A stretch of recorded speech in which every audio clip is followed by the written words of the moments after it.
Let's see if we can do this all in one shot. Hello ladies and gentlemen of the internet, it's RJ, and today we'll be taking a look at the Bandai Tamashii Nations SH Figuarts Shinkocchou Seihou Kamen Rider Double Cyclone Joker. Holy shit. Starting with articulation, we basically have the usual fare, except we really don't. For the head, instead of the standard ball peg, we actually have two ball joints. The neck joint does not like to cooperate. It's usually the head doing the work, so you get giraffe double most of the time. Ball joint where the body connects to the arms, as well as a bicep swivel. Ball joint for the shoulder armor, as well as a hinge. There's not really a reason for that. I think the ball joint was sufficient. Double hinged elbows, because why wouldn't you? Ball hinge for the wrist. Chest joint. Not really a midsection joint because the double driver gets in the way, but it's there. And speaking of such, we have two pretty much functionless hinges. I don't know why these are here. I'm assuming it's because people complained they weren't on the first one. Except the first one didn't really need them. We have the inset Figuarts hip, so no ball joints, just a series of swivels and hinges.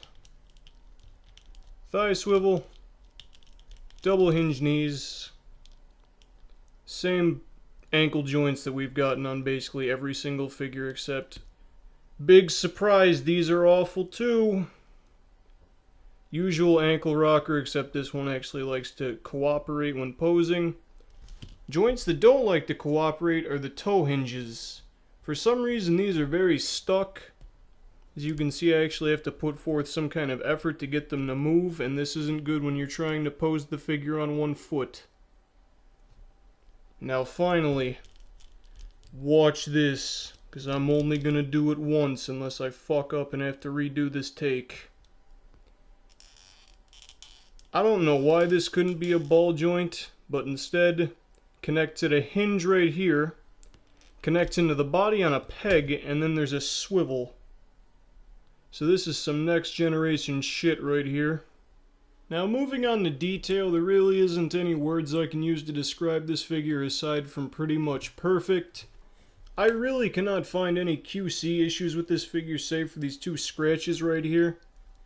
But overall this figure just looks incredible. We have this nice metallic green for Philip's side, and this nice glossy matte black. Actually, glossy and matte are contradicting terms, so it's just a matte black with glossy yeah, you get what I mean. But anyway, there wasn't anything I could do to stop that. But anyway, as you can see, we have these ridges all throughout the figure. Because of the way the suit is designed, the articulation for the hips is very nicely integrated. The scarf looks very nice. I think it might look a little bit too dynamic for the suit. Alright, we don't really have a dedicated section of this, so I'm just going to talk about it here. The Cyclone memory is the biggest pain in the ass I've ever had to deal with as far as small accessories are concerned. On the other side, the Joker memory is just kind of stuck in there. But then there's this fucking thing. If this figure shelf dives, or as a matter of fact, if you breathe too hard, this thing will go flying, and then you have to go look for it for a process that could take between 5 minutes and several days. I'm gonna fucking kill myself. For accessories, this figure comes with several pairs of hands, namely a pair of hands for holding the handlebars of the bike, two post-transformation hands, two hands for holding Gaia memories, two count up your sins hands, and while not really an accessory, there's a slot for either of the Gaia memories, and then finally, the cream of the meme, this absolutely fucking enormous scarf.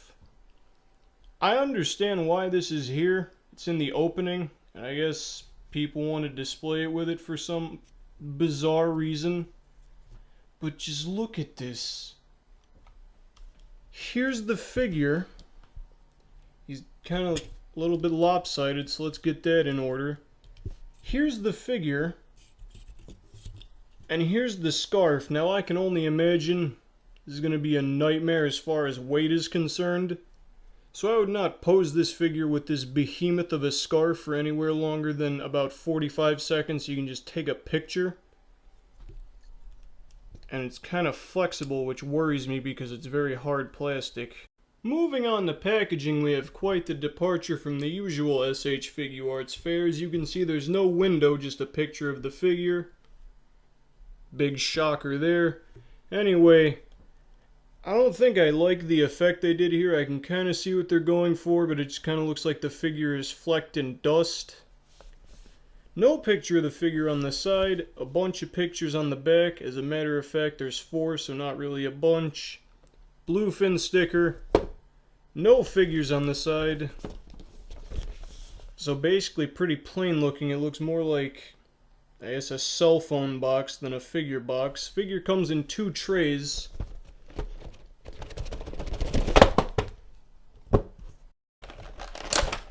Alright, I fucked that one up anyway. 1 tray for the figure, because, I don't know, there's not really a reason. The scarves and the Gaia memories come in the accessories trays, as do all the hands. Pretty self-explanatory there. Moving on to scaling, here we have Double with some of his other SH Figuarts counterparts. So overall, despite the higher price than typical, this figure retails for around 6,000 yen and has only increased due to the popularity of the character. Despite the high price, as well as the weird jumping bean memory, this figure is excellent and possibly one of the best releases Tamashii has ever put out. Detail is exquisite, it looks pretty much one-to-one to the suit, a nice wide variety of accessories, even if some of them are really dumb, and overall just a very nice looking figure.